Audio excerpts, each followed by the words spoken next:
Hello everyone. आज हम class 8th का साइंस का फर्स्ट चैप्टर पढ़ेंगे।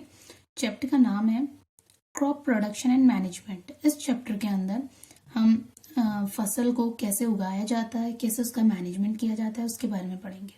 तो स्टार्ट करते हैं। Paheli and Boojho wents to their uncle's house during the summer vacations. Their uncle is a farmer.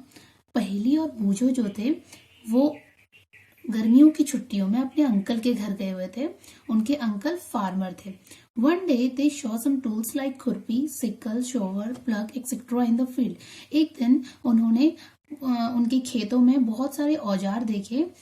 तो अब यहाँ पे ब्रैकेट में लिखा गया I want to know where and how we use these tools. तो इसमें लिखा है कि वो जानना चाहते थे कि वो जो टूल्स है वेयर कहाँ और हाउ कैसे यूज होते हैं। ठीक है, तो स्टार्ट करते हैं यहाँ से। You have learned that all living organisms require food. Plants can make their food themselves. ठीक है, हम सब जानते हैं, हमने पहले पढ़ा भी है, जितने भी लिविंग ऑर्गेनिज्म है, जितने भी जीवित प्राणी हैं, उन सभी को फूड की जरूरत होती है। Plants can make their food themselves. Plants जो होते हैं अपना फूड, हरे पेड़ पौधे अपना फूड खुद बनाते हैं। Can you recall how green plant synthesis their own food. क्या आप जानते हैं कि जो ग्रीन प्लांट्स हैं वो अपना फूड कैसे सिंथेसाइज करते हैं, कैसे खुद बनाते हैं। Animals including humans can not make their own food. Animals और ह्यूमंस जो जानवर और प्राणी होते हैं अपना खाना खुद नहीं बनाते। So where do animals get their food from. तो एनिमल्स अपना फूड कहाँ से लेते हैं। First of all why do we have to eat food. खाना कहाँ से लेते हैं ये बात तो ठीक है, बट तुम्हें हम पहले खाना क्यों खाते हैं ये पता होना चाहिए। तो you already know that the energy from food is utilised by organism for carrying out their various body functions such as digestion, respiration and excretion. यहाँ पे हमारी बॉडी में बहुत सारे फंक्शंस होते हैं, अलग अलग टाइप के फंक्शंस होते हैं। तो उन सभी फंक्शंस को करने के लिए बॉडी को एनर्जी की जरूरत होती है और ये एनर्जी हमें फूड से मिलती है। और जैसे क्या क्या काम करने के लिए मिलती है, जैसे डाइजेशन। डाइजेशन मतलब होता है पाचन। और रेस्पिरेशन, रेस्पिरेशन मतलब O2 को अंदर लेना और CO2 को बाहर छोड़ना, सांस लेना। एंड एक्सक्रीशन, एक्सक्रीशन मतलब जो वेस्ट मटेरियल हमारी बॉडी में, जो डाइजेशन के बाद जो वेस्ट मटेरियल होता है उसे अपनी बॉडी से रिलीज करने के लिए भी हमें एनर्जी की जरूरत होती है। We get our food from plants और एनिमल्स और बोथ। हम अपना जो खाना होता है वो प्लांट्स और एनिमल्स दोनों से ले लेते हैं। अब यहाँ पे since we all need food, how can you provide food to large number of people in our country.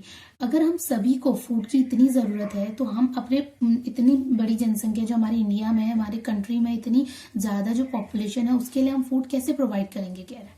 तो यहाँ पर food has to be produced on a large scale. तो हमें उसके लिए फूड जो खाना है उसका उत्पादन बहुत ज़्यादा मात्रा में करना पड़ेगा। In order to provide food for a large population, regular production, proper management and distribution of food is necessary. तो अगर हमें ज़्यादा मात्रा में कहीं पे फूड वो जैसे फसल लगानी है ज़्यादा मात्रा में, तो उसके लिए हमें क्रॉप प्रोडक्शन और मैनेजमेंट की बहुत ज़्यादा ज़रूरत होती है। अब यहाँ पर है एग्रीकल्चर प्रैक्टिसेस। एग्रीकल्चर प्रैक्टिसेस में क्या है, when plants of same kind are grown and cultivated at one place on a large scale is called crop. जब एक ही टाइप के, एक ही प्रकार के पौधे जब एक बहुत ज्यादा मात्रा में एक फील्ड में लगाए जाते हैं तो उसे हम फसल कहते हैं। For example, crop of wheat means that all the plants grown in the field are wheat. अगर हम गेहूं की फसल कहते हैं तो गेहूं की फसल का मतलब होता है कि उस पूरे खेत में जो पौधे होंगे वो सभी पौधे गेहूं के होंगे। You already know that crops are of different types like cereals, vegetables and fruits. Crops जो होती है हम सभी जानते हैं कि जो crops होती हैं वो अलग अलग टाइप की होती हैं। जैसे कि अनाज अलग हो गया, अनाज में गेहूं, धान, मक्का ये सब आ गया। और वेजिटेबल्स जो हो गई, सब्जियां हो गई। एंड फ्रूट्स मतलब सब्जियां, इन फ्रूट्स मतलब फल। तो ये सारी जो फसलें होती हैं अलग अलग तरीके की होती हैं और अलग अलग सीजनों में बोई जाती हैं। These can be classify on the basis off season in which they grow. इनको इनके सीजन के अकॉर्डिंग अलग अलग उसमें डिवाइड किया गया है कि अलग अलग पार्ट्स में डिवाइड किया गया कि किस सीजन में क्या होगा, किस सीजन में क्या होगा। ठीक है।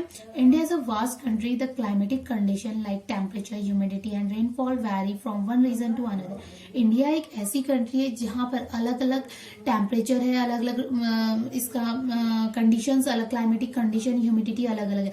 तो यहाँ पर ऐसा होता है कि ये एक रीजन से दूसरे रीजन ये कंडीशंस वेरी होती रहती है, जिससे कि जो हमारी फसल होती है वो एक जगह से दूसरी जगह, जैसे एक जगह अलग होगी तो दूसरी जगह अलग फसल होगी, ठीक है। Accordingly there is a rich there is a rich variety of crops grown in different parts of the country। तो यहाँ पर कह रहा है कि इसके अकॉर्डिंग हमें ये जो हमने फसलें हैं वो दो पार्ट्स में डिवाइड की गई है अलग अलग वैरायटी के according. Despite the diversity two broad cropping pattern can be identify these are, हमने दो पार्ट्स में डिवाइड की गई है। तो क्या क्या है वो, पहला है खरीफ क्रॉप्स, दूसरा है रबी क्रॉप, ठीक है। खरीफ की फसल और रबी की फसल। खरीफ क्रॉप्स में क्या आता है, The crops which are shown in the rainy season are called kharif crops. जिन फसलों को हम बरसात के दिनों में लगाते हैं उसे हम खरीफ क्रॉप्स कहते हैं। The rainy season in India is generally from June to September। जो हमारे इंडिया में रेनी सीजन होता है वो जून से लेकर के सितंबर के बीच का टाइम होता है। In generally June to September, paddy, maize, soybean, groundnut, cotton etcetera are kharif crops. Paddy मतलब धान, मक्का और सोयाबीन और मूंगफली और कपास, ये सभी चीजें जो होती हैं खरीफ की फसल होती है। अब रबी क्रॉप्स में क्या आता है, the crops grown in the winter season are called rabi crops. जो सब्जियां हम विंटर सीजन मतलब सर्दियों के टाइम पे बोते हैं उसे हम रबी क्रॉप्स कहते हैं। Their time is generally from October to March. इनका जो टाइम होता है, हमारे इंडिया में जो विंटर सीजन का टाइम होता है वो अक्टूबर से लेकर के मार्च के बीच का टाइम होता है। For example rabi crops are wheat, gram, pea, mustard and linseed. तो जो हमारे विंटर क्रॉप्स होते हैं उसमें जैसे हमारी आ गई मस्टर्ड सरसों आ गया, एंड पी मटर आ गया, ग्राम चना आ गया, व्हीट गेहूं आ गई, ठीक है। ये सारी चीजें जो होती है रबी क्रॉप्स होते हैं। Besides these pulses and vegetables are grown during summer at many places. अब इसमें रेनी में तो हमने खरीफ की लगा दी, एंड जो विंटर है विंटर में हमने रबी की क्रॉप्स लगा दी। तो जो बीच का टाइम होता है हमारा यहाँ पर समर सीजन जो बच जाता है उसमें हम कुछ दालें और कुछ सब्जियां उगा लेते हैं। और अब आता है यहाँ पे नेक्स्ट है हमारा basic practices of crop production. जब क्रॉप प्रोड्यूस कर रहे हैं हम कोई चीज, किसी चीज का प्रोडक्शन कर रहे हैं तो उसके लिए हमें बहुत सारी एक्टिविटीज की जरूरत होती है। तो यहाँ पर कुछ बेसिक प्रैक्टिसेस दी गई हैं। स्टार्ट करते हैं। Cultivation of crops involves several activities undertaken by farmers over a period of time। जब कोई फसल लगाई जाती है तो उसके लिए फार्मर को बहुत सारी एक्टिविटीज करने की जरूरत होती है। You may find that these activities are similar to those carried out by a gardener or even by you when you grow ornamental plants in your house। ये वैसी ही प्रैक्टिसेस होती हैं जैसे कि जब हम कोई भी सजावटी पौधा अपने घर पे लगाते हैं तो उसमें भी हमें उतनी ही देखभाल की जरूरत होती है जितनी एक फार्मर को खेत में करने की जरूरत होती है। तो वैसे ही जैसे हम उस पौधे की देखभाल करते हैं, वैसे ही जो फार्मर होता है वो हमारी इतनी सारी क्रॉप की देखभाल करता है, उतनी ही एक्टिविटीज उसमें करता है। सो these activities or tasks are referred to agriculture practices। these activities are list and blow. अब हमें कुछ एक्टिविटीज दी गई हैं जो फार्मर करता है।